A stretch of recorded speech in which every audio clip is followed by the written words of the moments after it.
Hello students, நம்ம இந்த வீடியோவில் 10th தமிழுக்கான ஃபஸ்ட் மிட்டம் டெஸ்ட்டோட ஒரிஜினல் கொஸ்டின் பேப்பர் தான் பார்க்குறோம். ஸோ வீடியோ வந்து ஃபுல்லாக பார்த்துட்டு இந்த கொஸ்டின் பேப்பர் கூட எல்லா கொஸ்டினும் பக்காவாக படித்து வச்சிருப்பா. இதுலேருந்து பல கேள்விகள் நிச்சயமாக நடக்க இருக்கும் தேர்வில் கண்டிப்பாக மாணவர்களுக்கு வரப்போகிறது. பசங்களா தெளிவாக சொல்லி எல்லாத்தையும் பார்த்துருப்பாங்க. இதே மாதிரி அடுத்த சப்ஜெக்ட்ஸ்க்கான important notes, guides, question papers உட்பட நம்ம சேனல் தொடர்ச்சியாக போட்டு இருக்க போகிறோம். ஸோ அதெல்லாம் மிஸ் பண்ண தெரிஞ்சுக்க நீங்கள் இப்போ தான் நம்ம சேனல் ஃபஸ்ட் டைம் பார்க்கக்கூடிய ஸ்டூடெண்ட்ஸ் தான் இருக்கீங்க. நம்ம சேனல் சப்ஸ்கிரைப் பண்ணி சப்போர்ட் பண்ணுங்கள். சரி வாங்க ஸ்டூடெண்ட்ஸ், டேட்டா வீடியோக்குள்ளே போயிடலாம். ஸோ ஃபஸ்ட்டு வந்து உங்களுக்கான கொஸ்டின்ஸ் படிக்கிறேன். ஸோ சரியான அனைத்து வினாக்களுக்கு விடையளிக்கும் பொறுத்த வரைக்கும் ஃபர்ஸ்ட் ஒன், காய்ந்த இலையும் காய்ந்த தொகையும் நிலத்துக்கு நல்ல உரங்கள். இத்தொடரில் அடிக்கோடிட்ட பகுதி குறிப்பிடப்படுவது டேஷ். செகண்ட் ஒன், வேர்க்கடலை, மிளகாய் விதை, மாங்கொட்டை ஆகியவற்றை குறிப்பது டேஷ் ஆகும். தேர்ட் ஒன், பேரு என்னும் சொல் டேஷ் தொழிற்பெயர். ஃபோர்த் ஒன், மாற்றம் எனது மானிட தத்துவம் என்று கூறியவர் யார். ஃபிஃப்த் ஒன், பரிபாடல் அடியில் விசும்பில் இசையில் ஆகிய சொற்கள் குறிப்பவை எவை. நெக்ஸ்ட் சிக்ஸ்த் ஒன், மகிழ்ந்து வருமா என்பது டேஷ் ஆகும். செவன்த் ஒன், வலிமையின் வழி இல்லை என்று பாடியவர் யார்.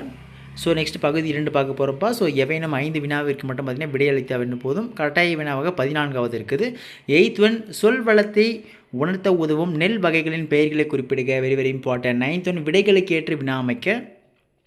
ஸோ காற்று தெற்கிலிருந்து வீசும்போது தென்றல் காற்று எனப்படுகிறது. ஸோ இதுக்கான கொஷின் ஃபார்ம் பண்ணுங்கள். அதே மாதிரி தமிழ் மொழிக்காக உலக மாநாடு நடத்திய முதல் நாடு மலேசியா. ஓகேங்களா. ஸோ தமிழ் மொழிக்காக உலக மாநாடு நடத்திய முதல் நாடு எது. ஸோ அந்த மாதிரி மேக் பண்ணப்பா. 10th ஒன், கலைச்சொல் தருக கான்வர்சேஷன். இந்த பக்கம் லேண்ட் பிரிஸ். ஓகேங்களா. 11th பொறுத்த வரைக்கும் கட்டுரை படித்த இச்சொற்களுக்கு இடையில் வேற்றுமை உருவை பயன்படுத்தி தொடரை விரித்து எழுதுக. நெக்ஸ்ட் 12th ஒன், நமக்கு உயிர் காற்று. ஸோ ஓகேங்களா. காற்றுக்கு வரம் மரம், மரங்களை வெட்டி எரியாமல் நட்டு வளர்ப்போம். இது போன்ற உலக காற்று நாள் விழிப்புணர்வுக்கான 2 முழக்க தொடர்களை எழுதுக. ஓகேங்களா. ஸோ நெக்ஸ்ட் 13th வந்து பார்த்தீங்கன்னா இரு சொற்களை பயன்படுத்தி ஒரு தொடர் அமைக்க. ஸோ இயற்கை மற்றும் செயற்கை. இந்த பக்கம் சிறு சீரு. ஸோ இதை வச்சு வந்து பார்த்தீங்கன்னா சிங்கிள் சென்டென்ஸ் வந்து நீங்கள் ஃபார்ம் பண்ண சொல்லிக்கிறாங்க, பார்த்து வச்சுங்க.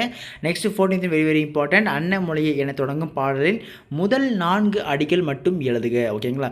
ஸோ ஓகே ஸ்டூடெண்ட்ஸ், மேலே கூடிய 1 மார்க்ஸ் எல்லாம் ஆன்சர் வேணும் அப்படின்னு நினச்சி கமெண்ட் செக்ஷனில் ஆன்சர் கேளுங்க, கொடுத்துற பின் பண்ணி வச்சுட்டு பார்த்து வச்சுங்க. ஸோ இதுக்கப்புறம் நெக்ஸ்ட் பகுதி 3 பொறுத்த வரைக்கும் ஏதேனும் 3 வினாவிற்கு மட்டும் விடையளித்தால் போதும். 15th ஒன், தமிழ் அன்னையை வாழ்த்துவதற்கான காரணங்களாக பாவலர் சுற்றுவணியாவை. Very very important. அதே மாதிரி 16th ஒன், உயிர்கள் உருவாகி வளர ஏற்ற சூழல் பூமியில் எவை எவை என பரிபாடல் வழி அறிந்தவற்றை குறிப்பிடுக. 17th ஒன், அறிந்தது அறியாதது, புரிந்தது புரியாதது, தெரிந்தது தெரியாதது, பிறந்தது பிறவாதது இவை அனைத்தையும் யாம் அறிவோம் இக்கூற்றில் அடிக்கோடிட்ட சொற்களை தொழிற்பெயர்களாக மாற்றி எழுதுக.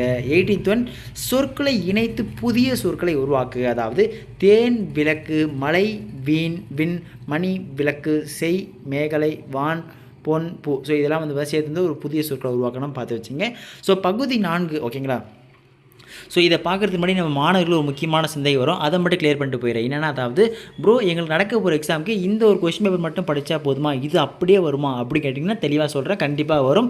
ஆனால் 1லேருந்து 4 மாவட்ட மாணவர்களுக்கு இது வரலாம். மற்ற மாவட்ட மாணவர்களை பொறுத்தவரை இதிலேருந்து ஒரு சில கேள்விகள் முதல் பல கேள்விகள் வர வாய்ப்பு இருக்குது. அதனால் இது ஒரு இம்பார்ட்டன்ட் கொஸ்டின் பேப்பராக வச்சுட்டு இதில் இருக்கக்கூடிய அனைத்து கேள்விகளையும் இம்பார்ட்டன்ட் கொஸ்டினாக படிச்சுட்டு போங்கப்பா, கண்டிப்பாக வர வாய்ப்பு இருக்குது. எல்லாத்தையும் பார்த்துட்டு போங்க, சரிங்களா. ஸோ இப்போ பகுதி 4 பொறுத்த வரைக்கும் 19வது கொஸ்டின், மாநில அளவில் நடைபெற்ற கலை திருவிழா போட்டியில் பங்கேற்று கலையரசன் பட்டம் பெற்ற தோழனை வாழ்த்தி மடல் எழுதுக. அல்லது மாவட்ட அளவில் நடைபெற்ற மரம் இயற்கையின் வரம் என்னும் தலைப்பிலான கட்டுரை போட்டியில் வெற்றி பெற்று முதல் பரிசு பெற்ற தோழனை வாழ்த்தி மடல் எழுதுக. ஓகேங்களா. நெக்ஸ்ட் 20வது பொறுத்த வரைக்கும் காட்சியை கண்டு கவினுரை எழுதுக. ஸோ இந்த படத்தை பார்த்தோன்னே உங்களுக்கு என்ன தோணுதோ அதை வந்து நீங்கள் எழுதுங்க, ஃபுல் மார்க் கொடுத்துருவாங்க. அப்போ வேறு ஒன்றும் தேவையில்லை. நெக்ஸ்ட் 21 பார்த்தீங்கன்னா மொழிபெயர்க்க. First one, if you talk to man in a language he understands that goes to his head, if you talk to him in his own language that goes to his heart. Nelson Mandela சொன்னது.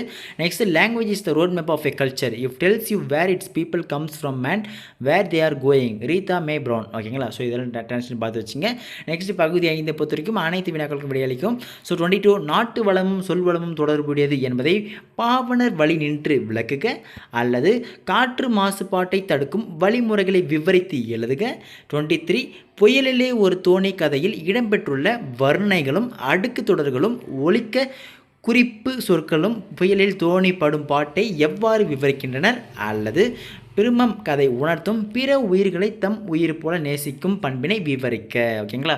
Okay students, இதில் இருக்கக்கூடிய அனைத்து கேள்விகளும் நன்றாக படித்துக் கொள்ளுங்கள். இதிலிருந்து பல கேள்விகள் நிச்சயமாக நடக்கப் போகும் தேர்வில் கண்டிப்பாக பல மாவட்டத்தில் உள்ள வினாத்தாளில் இடம்பெறலாம். அதனால் எல்லாத்தையும் பார்த்துட்டு போங்க.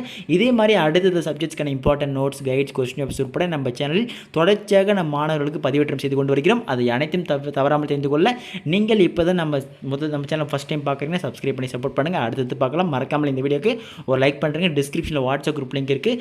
இப்போ வரைக்கும் ஜாயின் பண்ணாமல் தான் போய் ஜாயின் பண்ணுறேங்க. சரிங்களா? ஓகே ஸ்டூடெண்ட்ஸ், அடுத்தது பார்க்கலாம்ப்பா. மிஸ் பண்ணுறாதீங்க. டாட்டா, பை பை.